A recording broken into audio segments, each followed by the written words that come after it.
Hey guys, welcome to the Not Bad Better podcast. We're your hosts, Luke and Luke. On this podcast, we interview people much smarter than us and ask questions about how they've created a life that they love. Follow along with us weekly as we learn about strategies that we can use to improve our own lives. We hope this is beneficial. We aim for this to be applicable in your own life so that you can grow with us. Wow. What an intro. Wow. I stole your line. Wow. How rude. Yeah, I'll do that every now and then. Nice to see you, Lukey. It's good to be with you. Not like I don't every day anyway, but nice to see you on this pleasant recording. Yes, it's different. We're our fake selves here. We are. It's us. Fake. Yeah. No, we are pretty fake. So we are here to talk about our lovely episode with Jessie Ballantyne last week. It was a nice little Zoom call. I hope you guys liked the different background and the different setup. Our abilities have expanded. They have. We had a little bit of technical difficulty at the start of that recording, Sure did. which was not shown on the podcast, of course, because that would be unprofessional. It went like this. There's an echo. There's a massive echo, And then we fixed it by putting AirPods in. which was Luke's idea. Credit to Luke. Big play there. You're crediting Huge. yourself there, are you? No, Luke. In the third person.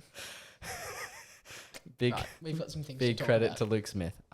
Anyway, yeah, we got through that obstacle, and the video turned out well. We're gonna have to work out how to use our setup a bit more effectively in future, but We are. that was good. That was We a can't good. just put AirPods in to solve all our problems. I mean, it was actually good, and I wouldn't mind doing that every time, except mine kept falling out. Anyway, that's a long story.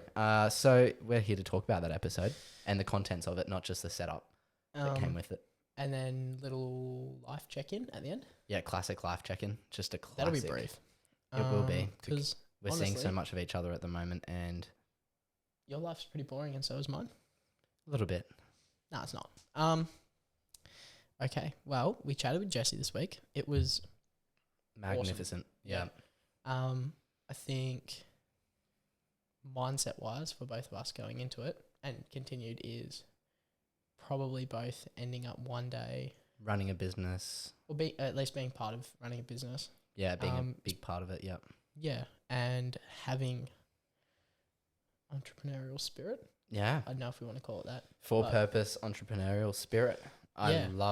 Let's get into that straight Okay, away. For purpose. Let's get straight into that. Yeah. For purpose, entrepreneurship. It's not just about making gazillions of dollars. It was a great phrase that she. I hadn't heard it before. I've heard it before. I haven't heard it a lot. Mm. I think it comes along with that idea of for purpose goods and minimalism as well. I think it might actually be, I'm not sure. And obviously I'm not sure if that's why Jessie does it, but I have heard of it associated with minimalism before. As in only keeping products that have a purpose. in your Yeah, house? a purpose in Okay. your life, and Okay. therefore also living a purposeful entrepreneurial life. Yep. Um, Yeah, okay. Yeah.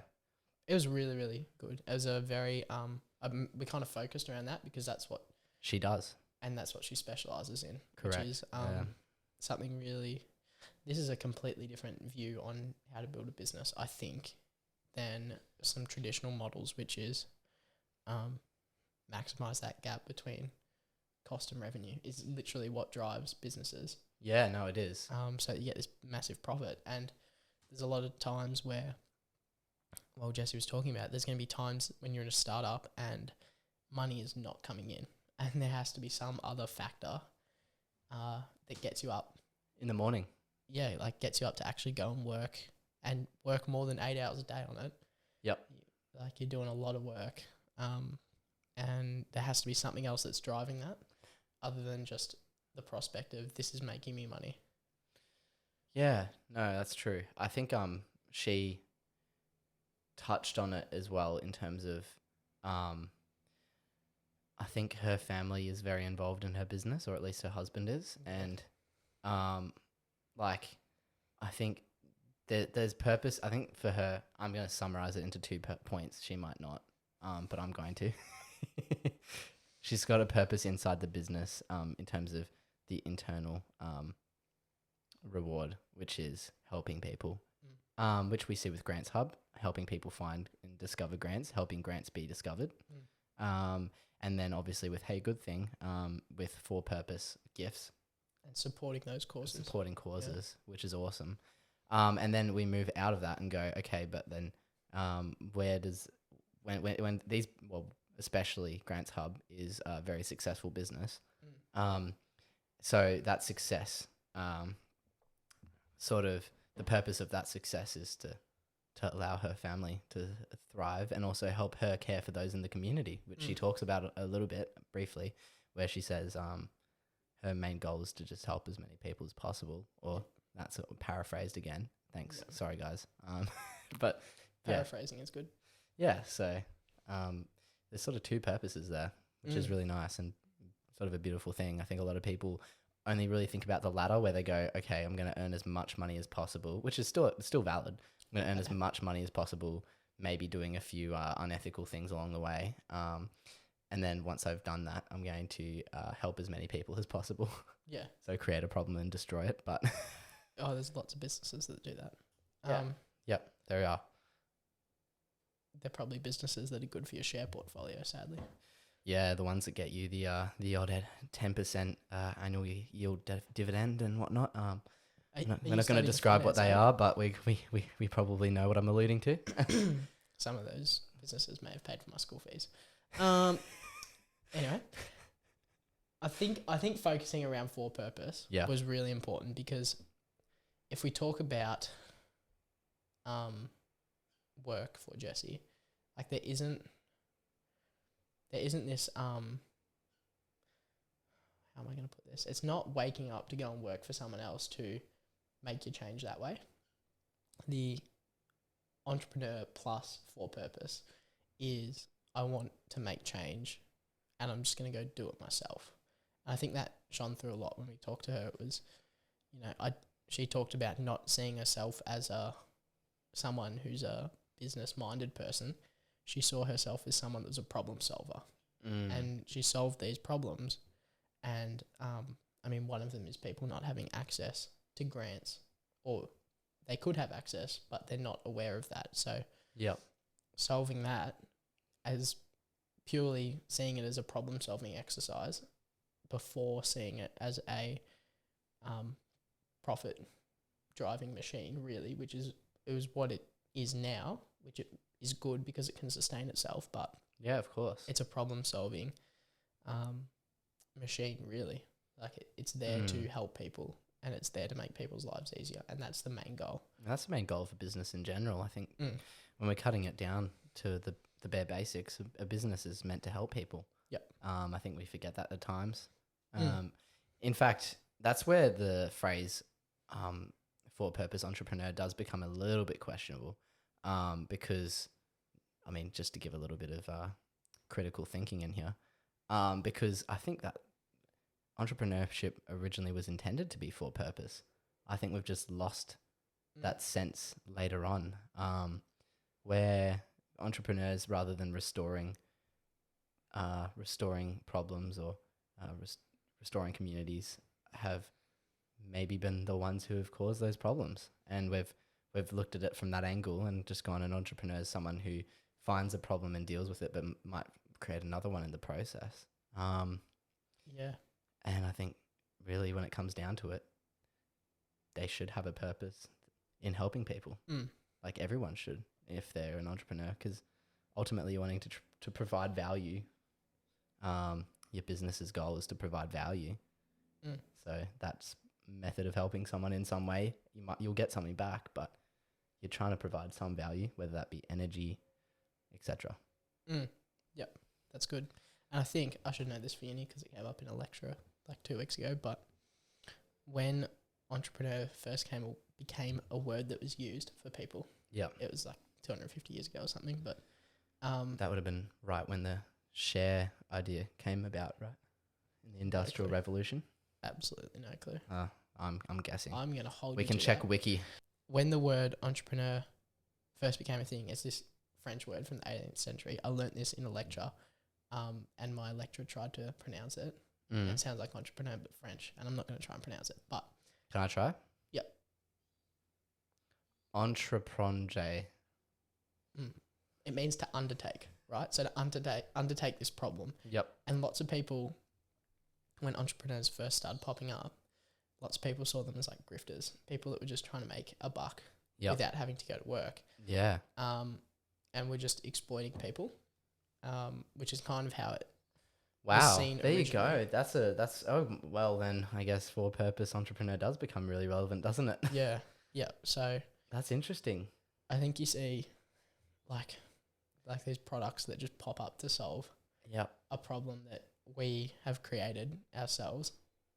Is good because it has to solve a problem, but Yeah. there's a lot of people, like some people would say being an entrepreneur, like, oh, I'm an entrepreneur, because they were price gouging hand sanitizer at the height of COVID. Yeah. It's like, no, there's not actually this. It's profit maximizing, sure, but it's not actually making any change or solving a problem for people. Yeah. It's exploiting a market failure or a loophole that you can try and profit off wildly, which is not sustainable, doesn't make positive social impact. Yep. It doesn't do these other things that fulfill you and create a strong business. No.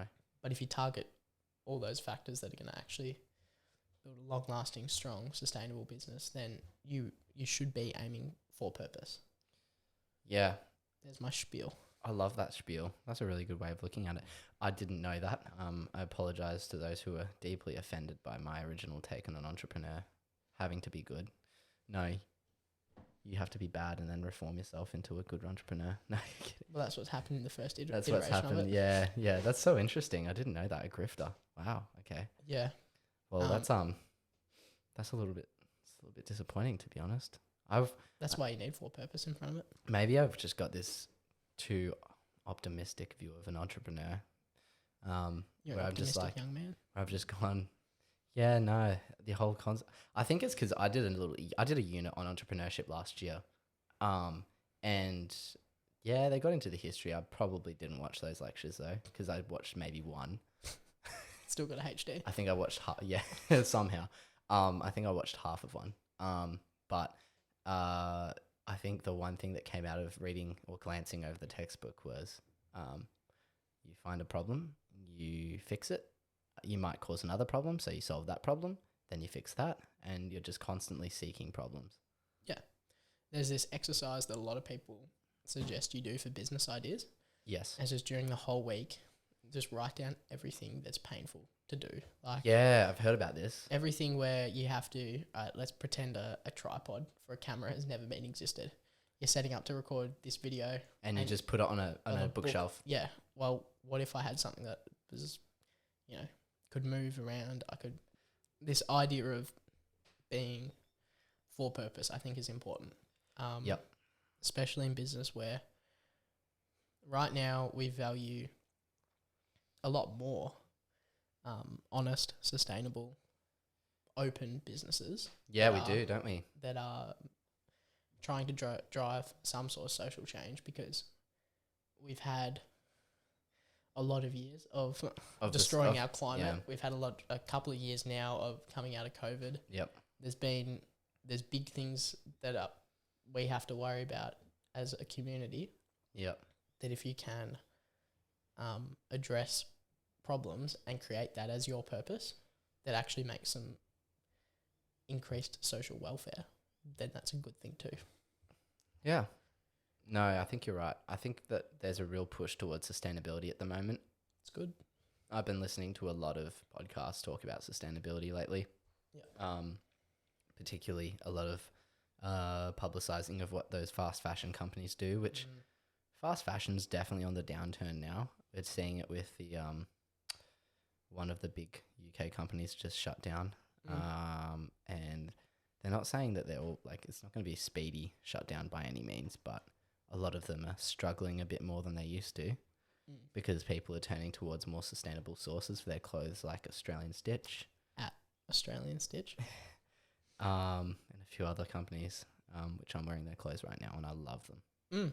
Speaking of which is a turn that I've had as well recently. Maybe I'm following the trend. You sheep, you follower. I'm a follower. Good thing to follow. Yeah. Jessie, also, we we focused a lot on business and Yeah, building. we did. Family. Mhm. So Jesse's husband, Juz, is the acting CEO at the minute. Yes. And I think from memory, Jesse said he came on board after the first year. So Jesse kind of did the planning phase. Juz came on after that. Yep. Working with family is like discussing politics. On a podcast. You just don't do it. So the fact that they have... I'm just thinking about all the podcasts that I listen to that discuss politics. Yeah, It's definitely done. And maybe that's where the metaphor becomes more evolved, because Jesse works That's so true. in family business. And I know a lot of people who work with their partners in their own business. Yeah, doing it successfully though is Hang on. Might just start that one again. Sorry, just saw a sound wave. doing it successfully is kind of difficult. And Jesse talked about not being able to switch off from work sometimes when they go out for dinner and things like that. And I think being aware of that before, starting something with family is pretty important. Yeah, me and Esther have talked about it in the past. My other half. Esther and I. Thank you very much for that.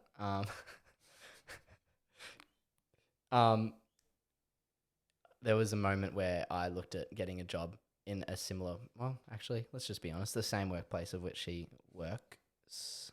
Or worked. We're not going to know. We'll never know. Oh, both. Didn't you try at both companies? No. No. No. No, you didn't. No, Just the most recent. Oh, now everyone knows. Damn it. That you're a simp. But I was looking at a job there for a little while, and wasn't successful. But we did talk about it in terms of, is this going to be a problem for our relationship? And I was on the thought process of, no, this is not going to affect us at all. I did not believe it was going to affect us. I'll admit now that I think, looking back, that I was probably wrong. Maybe partly because I really wanted a job there. But as well as that, I think I just couldn't... I've never seen that posing an issue. Listening to Jessie talk about it with her husband, having a business with her husband, they work incredibly well together. Yep. It's interesting to hear from her that that's a struggle, because I just assumed that working was going to be the hard bit. But no, it's outside of work that's the hard bit. Yeah, and escaping it. Everyone needs to be able to switch off from work. Change and flexibility, we talked about as well. Yeah, she's fully online. She's on the grid, quite literally. She's deep into the grid of the web system. Yeah. Those are a lot of words that probably don't go together. Correct. They're fully remote and have been pre-COVID for quite some time. Yeah. I think... Yeah, they're just not... They don't see each other in person at all, do they? No. So I think... it's evident when you start a business, you take on the risk of the business that you don't have as an employee. Yeah. You're compensated by higher wages or drawings from that business. Yep. That's easy to understand. But with that risk, you have to be flexible enough to dodge things that come your way, and you have to be able to change, because there's going to be so many challenges with just running, managing, and growing a business, that if you're rigid and if you are unable to change, there's not really this ability to progress through hard times. And I think flexibility is important. That's where we're at. Yeah, it is. Yep. So adapting. COVID is a spanner in the works. Let's not even debate being flexible during COVID. Some people had to shut down. That's the nature of it. Yeah. But in normal times, I guess, being able to change and pivot into different, moving towards different strategies. Yeah, that's what I mean. Yeah. And that's important for anyone, especially people who have their own business. Yeah.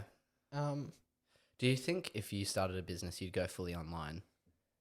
After listening to her talk about it, she makes it sound pretty attractive. She does it well by the sounds of it. She sends her employees gifts when they're working well, or when they're having a bad day. Like, to me, that's like a pretty cool employer. I like talking to people face to face. Yeah, I so like do I. sitting down and chatting. Yeah. I think I'd probably want a mix of both. Probably have a co-working space somewhere that people would come into, but also Yeah, no, that's so, like, have like imagine having a big space where you could just, like this. This is a massive space. huge space. No, I think those co-working spaces are good though. Like, where Yeah. you just band together once a week. Yeah. Just chat, True. have a work meeting, chill out. Yeah, I think there's importance in. Maccas have some. It did just mean it's a co-working space because people just rock up there. No, because they it's free do. Wi-Fi. They genuinely have co-working spaces. What? Yeah. Oh my goodness. Nunawading Maccas, not to plug it, but Nunawading Maccas has a co-working space. As well as free childcare in the playground. Go in the playground, kids. Try not to get COVID. Don't have to leave your kid in the car with the doors locked anymore. You can leave them in the playground while you go to your work meeting. What would get hotter on a 35-degree day? Locked in the car or in the slide at McDonald's? That reminds me. At work the other day, I don't know if I should put this on the podcast. Oh, it's not going to incriminate anyone. Yep. The other day at work, I'm scanning through this woman's groceries, and halfway through she goes, "Oh, could you please hurry up?" And mind you, I've got a very, like, not to toot my own horn, but I've got a pretty fast scan rate. So I'm scanning the groceries relatively quickly. And she's like, "Oh, can you please hurry up? I've left my kid in the car with the doors locked and I don't want him to be in there for much longer." No. Yes. So we've talked about how we'd go remote, maybe, possibly. Flexible, maybe, possibly. And how Jesse's a very good employer. Yeah. And then moving away from that, well, moving forward with that. This sounds like one of my linking sentences in an essay. Well, moving forward and Furthermore, Moreover. Jessie likes to put her employees first. She does. And that's a really, really, really, really cool thing. I think that there's something that a lot of businesses maybe forget to do sometimes, particularly in the, let's just say, more frontline businesses. Yeah. Yeah, for sure. I think that they look at the bottom line a lot. They forget who might be sitting at that front line. I know that's from my own personal experience of working in those businesses.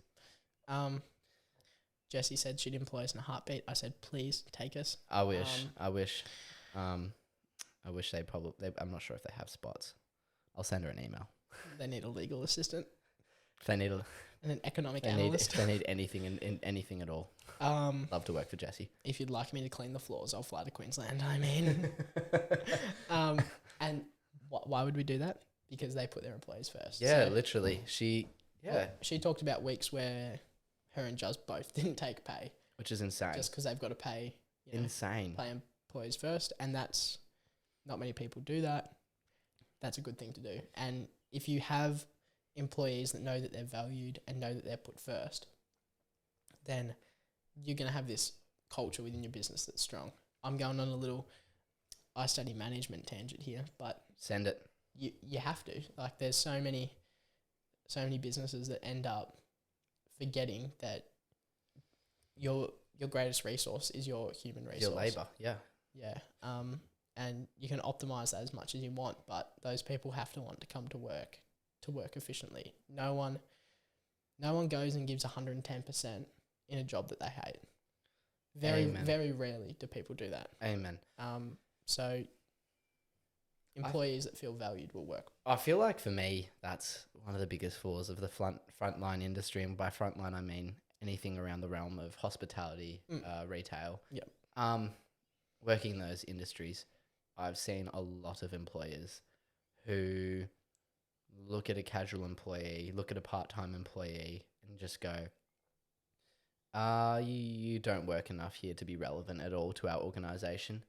When realistically, the fabric of the organisation doesn't rest on the shoulders of the general manager of one of their stores or No. the operations team. It actually rests on the shoulders of those casual employees, because who's creating the product? It's the 6 kids in the back of house flipping burgers. Yep. Which obviously we talked about me working at Betty's Burgers. I actually think Betty's treated their employees very well. Yeah. So I don't want to at all disrespect that, but I've heard about other businesses not. And then it's the 6 people at the front running around helping customers, giving the business the reputation that it wants.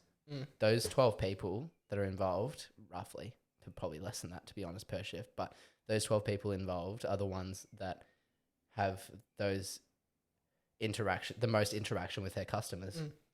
So they're the ones that need to be treated with respect. And again, I want to say Betty's treated their employees super well. And you liked it. I loved it. I had a manager that was awesome there. He treated me with absolute respect, and he gave me a pathway that was clear. The thing that we talked about a lot with Jessie was a mailing list, actually. Yes. You have to have a list, and that's the thing you care about in her business. We should start a mailing list. Oh my goodness. I was thinking that the other day, but actually Ali Abdal made a video like maybe 3 days ago how to do it for free. Yeah. Maybe we should do that. We could. I think it would be a really good idea. In fact, I think that's a great idea, Luke. Yeah, no, a mailing list is apparently, according to Jessie, really important. And I'm learning that every day. I look at content on YouTube and they always talk about their mailing list and subscribing. Because, Jessie said this, the people that want you in their inbox, they're the people that actually care about your product. That's correct. They have the option to scroll to the bottom and hit unsubscribe and never see you again. Yep. Some businesses make that easy. Yep. Some make it hard. Difficult. We'd make it easy. And they care. So having this base of whatever, they've like nearly 30,000, the Grants Hub, people on their mailing list. So having that is your people that actually want your product are more likely, right? The probability of them using your product is much higher than other people that are just scrolling through YouTube or scrolling through Instagram.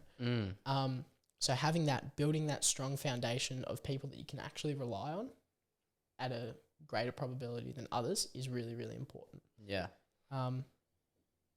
There's this essay by Kevin Kelly. Have you heard of it? 1,000 True Fans. I have heard of it. Kevin Kelly, marketing at The Verge, I think, wrote an essay in 2008 about the maths of having 1,000 true fans. And I think he talked about having 1,000 true fans a true fan is someone that will come to your show if you're a musician every time it's in town. And every time you put out a album, they buy it. Yep. When you put out a book, they buy it and then buy the audio. Basically just me with Gang of Youths. Yes. Yeah. Okay. So here's an example. You're a Gang of Youths true fan, right? So Gang of Youths concerts on Friday. You're going, right? You've got how many of their CDs? Like all of them. Yep. There we go. Plus vinyl. Yep. And if there's a shirt at Gang of Youths concert on Friday night, are I'm you buying buying it? Yep. Exactly. So there you go. You've given Gang of Youths over the last 5 years how much money, roughly? Oh. If you care to say, just give me a random estimate. I've been gifted a few things. I'm going to sit it at... Oh, that's a good question. Okay, let's just calculate this in my head quickly. Just give me a rough estimate. $400. How many years have you liked them for? $500. I've liked them for 5 years now. Okay, $100 a year. That's exactly what Kevin Kelly says. 1,000 fans at $100 a year, you're making $100,000 a year, right? Wow. Yeah, no, I'm my literally maths is right. I'm the perfect example of a true fan then? Okay, yeah, there we go. What the heck? Yeah, so a true fan is someone that will always buy stuff. You got 1,000 of them, you make $100,000 a year, you cut out your costs. As a creative, cut out your costs and you live off the rest, right? Mm-hmm. You don't live off a whole heap of money, but you live and you get to create something that you love. Which is awesome. 1,000 true fans, that's all you need. 25,000 or 30,000 true fans, let's call them, at Grants Hub is nuts. Yeah, that right? is I'm nuts. not saying that they make 30 times 100,000, which if they do fast maths is 3 mil. That's great if they do. Just purely off their mailing list. Go Jessie if that's the case. But it's this idea of you have these people that you can actually with some certainty predict what you're going to make in profit. Yeah. Off these people that like your stuff and are willing to pay for it. Well, let's just go numbers for a second. If 5% of that 30,000 on the newsletter. 1,500. Is it 1,500? Is it? Yeah, 10% is 3,000. Half of 10% is 50. Oh, beautiful! Look at him do maths Go for quickly. it. If 1,500 people, which is 5% of 30,000, and I just did that in my head. Keep going. Sorry. If 1,500 pay, what's the subscription for Grants Hub? I don't know off the top of my head. Not sure. I haven't. It's pretty cheap. I remember looking at it and going, "Wow, that's pretty cheap." It probably equates out to over $100 a year, though. I believe it does. Yeah. If it equates to that much, then she's got more than her 1,000 fans, which is the goal, according to this theory. Now, they've got a business to support, but that's coming just from a subscriber base and an emailing list. So what's this essay called so our listeners can go look at it? 1,000 True Fans. We'll put it in the show notes by Kevin Kelly. And I've got to look at this myself. This is interesting. Yeah, I think he's updated it recently, but... Nice. Yeah, if you want to create stuff, you need 1,000 true fans, which means you need more than 1,000 fans, but you need 1,000 super fans, really. Wow. There you go. I love that. I love that. Yeah, it's a good good concept to think about. It's this small goal. That's not, if you're saying 5% to get to 1,000, right? You need, 25,000 people looking at your stuff. But if you make good stuff, maybe the percentage of people that are a super fan is a little bit higher. So that gives you that quality indicator as well. Thanks, Jessie, for coming on the podcast. Yeah, genuinely. If you're listening or watching or however you are consuming our content right now, it was an awesome conversation. I'm going to be revisiting that episode frequently. You can listen to your own voice? Or are you gonna be cutting those parts out and just probably listen to be skipping through mine and then just listening to her voice and trying to guess what the question was. But yeah, wisdom. She really did speak wisdom, and I'm very thankful and grateful for her coming on to join us. Yeah, so thanks, Jess, for that. And the other thing is, if you want to get in contact with Jessie, all her social media, all the don't berate her. Or no. Don't. Sorry. Stampede her with messages. Let me rephrase that. Everything's going to be down in the description again, same as last week for Jessie. So, her blog, her podcast, which is season 2 soon, she said. Very soon. She's collecting content for that. Both her businesses, all of her projects and whatnot are going to be there. So it would mean a lot to us if you could go have a look at that and support Jessie, because she supported us, and she's doing great things. She's doing great things, and it'd be awesome. She gave you all free wisdom. Literally. Pay her back with a follow. Just provide some consideration. If you start talking law on me, I'm going to hit you.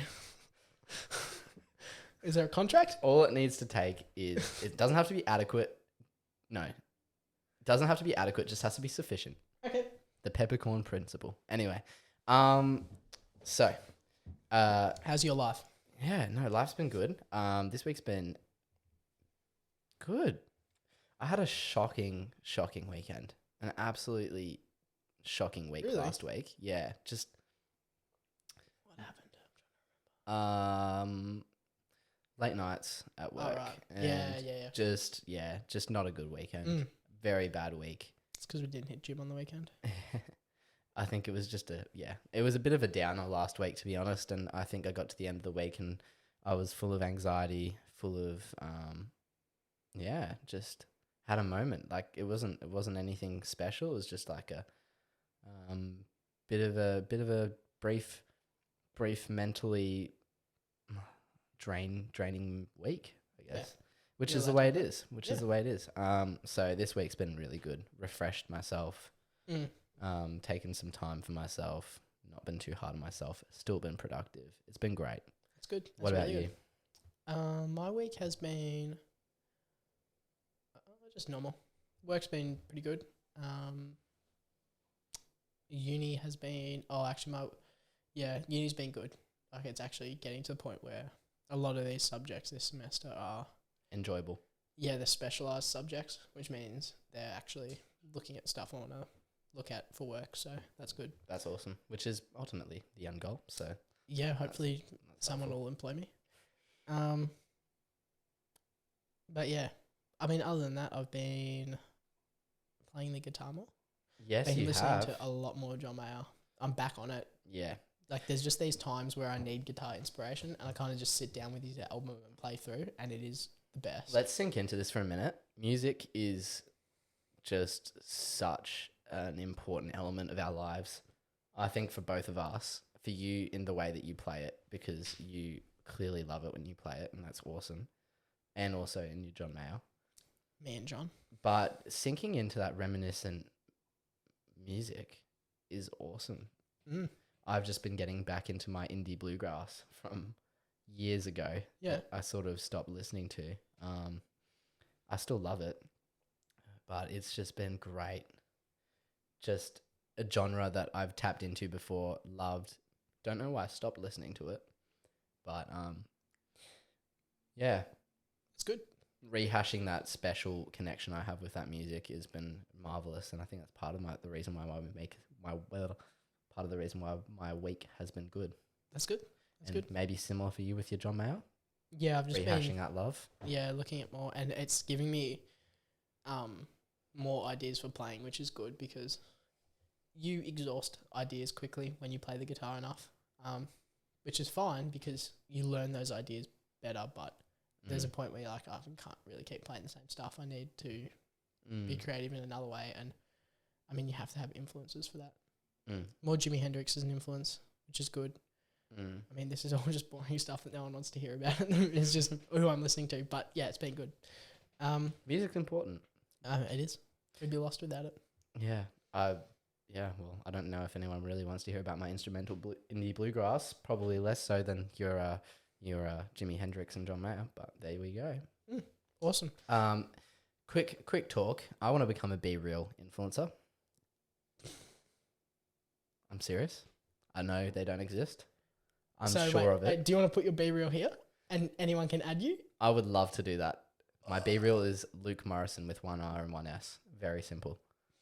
Luke, Luke, Morrison with one R and one S. We'll put it in the description. Please follow. I want to become a Be Real influencer. Let's talk about it because what you've been doing is kind of funny. I mean, it's not really that funny, but we found it funny. I don't know if anyone's paying attention to what I'm doing, and it might just be this little joke that we have. We're doing a social experiment. Yeah, but I'm just going through and reacting to everyone's posts by doing the same pose as what they did, and I'm loving it. It's a great platform. You love it. You're addicted. It's pretty hard to get addicted to. That's why I love it. Yeah, that's fair. I think that's the idea. Because you go through it for like a minute a day, maybe 2 minutes a day, and you're done. Yep. Which is great. You're going to be an influencer. I want to be a Be Real influencer. So, yeah, follow me. I really want to just become... I want to be sponsored on Be Real. I want to... Yeah. Imagine. I don't know if it exists. I doubt, because they don't have ads on it, so that's good. Precisely why I want to bring this forward. Anyway. So I think that's it. That's a very, very unhinged podcast. It's long as well. My goodness.